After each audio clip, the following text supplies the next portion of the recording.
Se tem uma coisa que mais irrita no Enem, é quando você tá fazendo uma questão, chega na última etapa e tu fica em dúvida entre duas alternativas. E aí você sabe, se você errar, é porque foi por conta de detalhe. E na tua cabeça, as duas alternativas fazem sentido. É justamente esse detalhe que separa quem passa de quem fica. Hoje eu vou te revelar um método que nasceu lá em 2019, que eu usava só com os meus alunos pagos, o famoso mapa da aprovação. Mas como muita gente pediu, eu resolvi abrir esse método aqui para geral. Então, deixa o like, se inscreve no nosso canal e principalmente compartilha com a galera se tu gostar desse conteúdo. Porque isso daqui, sendo bem sincero, uma aula tão completa como essa tu não vai encontrar de jeito nenhum no YouTube. Tu pode até encontrar outras aulas, mas tão completa como essa tu não encontra jamais. Então, bora pro conteúdo. Todas essas dicas que eu vou te dar aqui hoje, elas foram extraídas do meu material Mapa da Aprovação, que desde 2019 eu tenho utilizado ele, só que aqui no YouTube ele é um conteúdo inédito. Eu nunca tinha trazido ele aqui para o nosso conteúdo gratuito. Então hoje vai ter conteúdo inédito para vocês. Pessoal, seguinte, primeira coisa, a maioria dos alunos encara a prova como se fosse um caça-palavras. Lê o texto inteiro. Meu amigo, eu fico maluco quando eu vejo o aluno, ele pega a caneta e sai rabiscando o texto inteiro, ele sai sublinhando tudo que tem pela frente. Isso daí, ele tá perdendo tempo. E ainda por cima, isso te deixa, sabe o quê? Confuso. Então, vamos combinar uma coisa. Você não vai ler o texto antes de ler o quê? A pergunta. O teu primeiro tópico é o quê? É o enunciado. E tu não vai ficar com essa de rabiscar o texto. O segredo, a ordem que nós vamos utilizar aqui é essa. Qual, Eduardo? A nossa estratégia vai ser o quê? Inverter a lógica da leitura. Com essa inversão faz muito mais sentido. Por quê? Tu nunca antes vai ler um texto sem saber o motivo pelo qual tu deve ler esse texto. Tu não tá indo pro Enem ler um poema, não é para se emocionar. Tu não tá indo pro Enem ler uma notícia, não é para se informar sobre fatos relevantes. Tu tá indo ler o texto porque tu precisa responder uma questão. Então, se tu for ler essa questão, tu vai ler ela com um objetivo muito claro. Tu vai sair da matrix da interpretação textual e tu vai tornar a questão objetiva. Então, para isso, antes de tu sair por aí metendo o texto no olho, você vai ler o comando com muita atenção. E aí, olha só, pessoal, tu nunca vai passar pro texto antes de fazer essa pergunta mágica. Tu vai me prometer, aqui nós vamos fazer um contrato. Tu nunca vai ler uma questão no Enem sem antes passar por essa pergunta bem aqui. Eduardo, qual é essa pergunta? É a principal pergunta de uma questão. Tu vai se perguntar, o que o autor da questão tá querendo de mim? E eu vou ser bem claro contigo. Tu só vai ler o texto quando tu conseguir verbalizar com as tuas próprias palavras. Tu vai gritar lá no dia, o autor da questão quer isso. Tu só vai ler o texto depois que tu falar com segurança o que ele tá querendo de ti. Porque a partir disso, tu vai ler o texto de maneira totalmente direcionada. Depois que tu entendeu o que o autor da questão quer de ti, agora sim, agora tu vai pro texto. E eu vou te falar mais. Tu vai pro texto com foco total naquilo que o comando da questão te pediu. Tu tem que lembrar.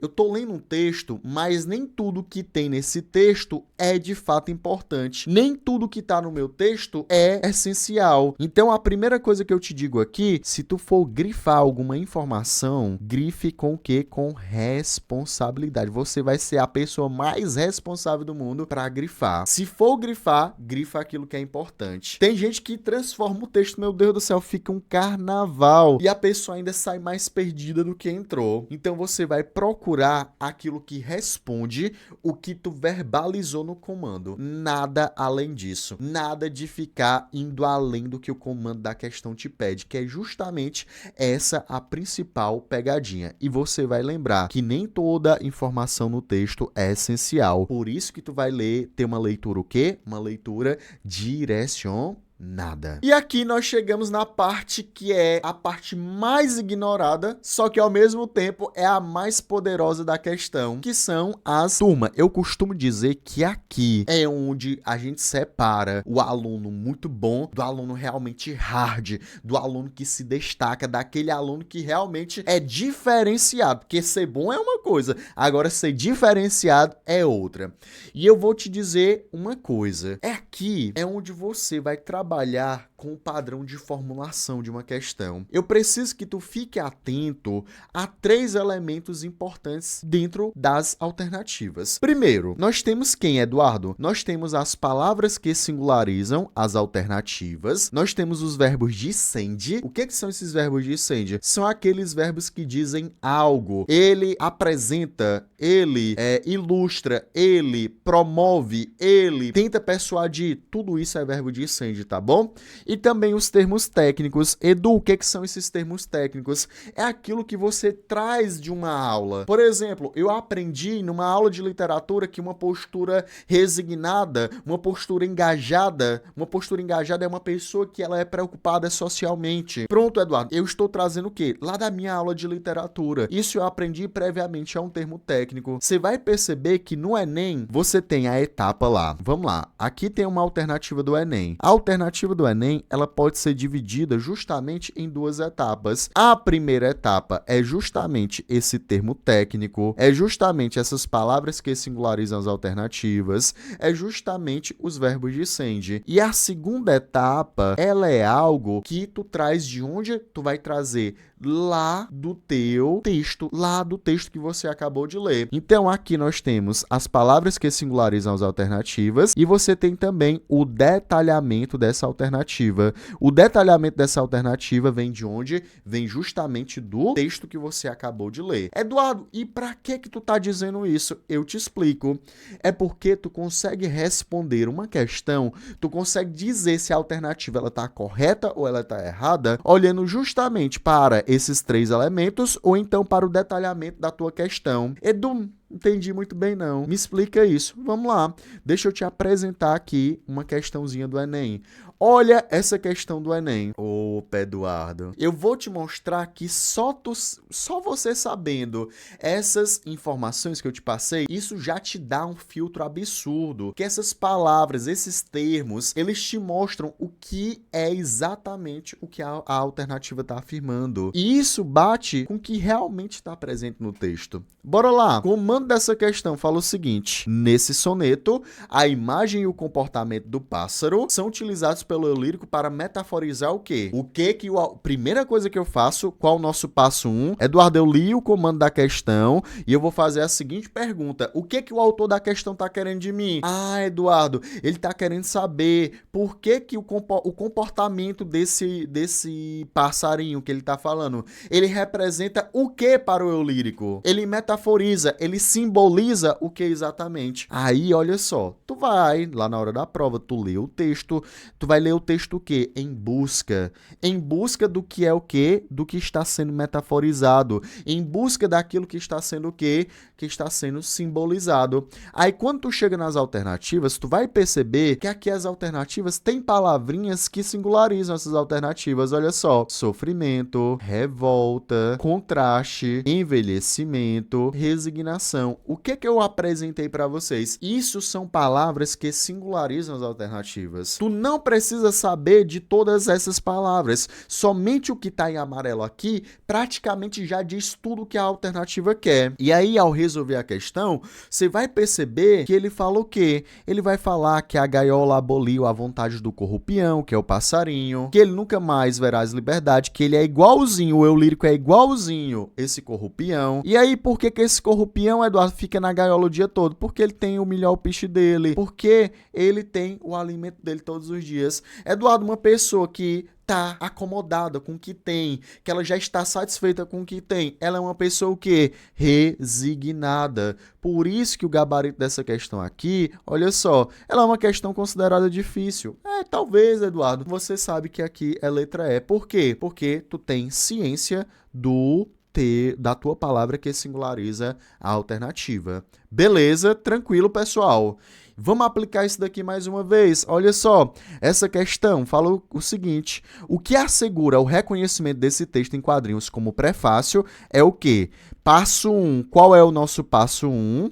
Eduardo, sai do meio, Eduardo. Vou sair aqui do meio para vocês conseguirem ver direitinho. Então, o meu passo 1, Edu, é sempre perguntar o que o autor da questão está querendo de mim. Meu amigo, o autor da questão está querendo simplesmente saber por que esse texto que você vai ler é um prefácio. E aqui você pode perceber que ele ilustra o quê? Ele ilustra como foi feita a obra. Mas a pergunta é qual? Por que esse texto que você acabou de ler, por que ele é um prefácio? Ele não está querendo saber nada além disso, ele quer apenas saber por que esse texto é um prefácio. Beleza? Dessa questão. Turma, mas tu tá lendo o texto em busca. Olha só. Bora lá para as palavras que singularizam as alternativas. É um prefácio porque apresenta um livro ou é um prefácio porque descreve o processo criativo?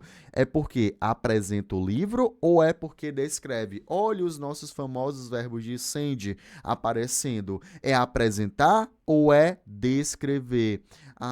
Eduardo, nesse caso aí, o que combina de fato com o que o comando da questão me pede é a parte de apresentar. Essa é uma das questões mais erradas lá do Enem 2021, mas você percebe aqui que com o método, que com o jeito certo, você consegue responder facilmente. Beleza? Então, segue esses 3 passos que não tem erro, que é para tu não ficar em dúvida entre 2 alternativas. Mas eu vou te dizer aqui, não sai do vídeo, que tem coisa muito importante ainda. E aí, Eduardo, eu cheguei nas alternativas e eu te juro, eu tô com muita dúvida, mas muita dúvida mesmo em qual alternativa eu marco. Pois então você deve sempre fazer 2 perguntinhas. Quais são essas perguntas, Eduardo? A primeira, essa alternativa que eu tô querendo marcar, ela realmente responde o comando da questão? Ela responde o que foi pedido? Que a gente viu que é o mais importante. Eu vou ler o texto sempre em busca. Mas também eu tenho que fazer essa outra pergunta. Essa alternativa, ela realmente está presente no texto? Porque poderia ser uma alternativa que faz total sentido com o que o comando da questão pede, mas ela não está presente no texto. Então essas 2 perguntinhas, elas te asseguram. Elas basicamente fazem o quê? Elas te mostram, não, você está marcando a alternativa certa. Você não vai ficar em dúvida entre 2 alternativas. E aí, logicamente, as palavras-chave nas alternativas, elas te direcionam totalmente para o acerto. É isso que faz realmente a diferença. Beleza? Edu, acabou? Não. Agora eu quero te trazer uma dica bônus.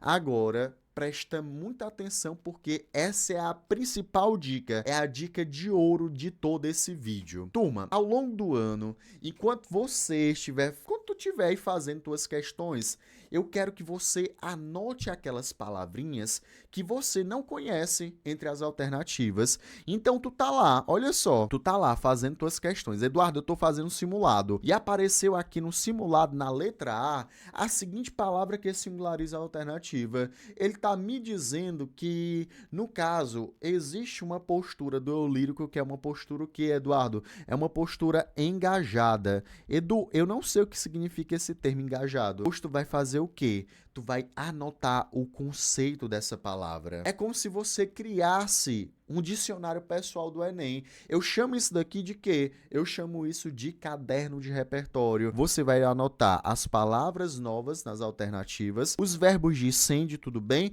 E os conectivos mais específicos, aquelas palavrinhas que você não conhece, tu vai anotar o conceito de cada uma delas, porque é isso que vai te dar, de fato, agilidade, é isso que vai te dar confiança na hora da prova e tu não vai errar nunca mais uma questão porque tu ficou em dúvida entre 2 alternativas. Isso não vai acontecer mais contigo. Isso não faz mais parte do teu rol.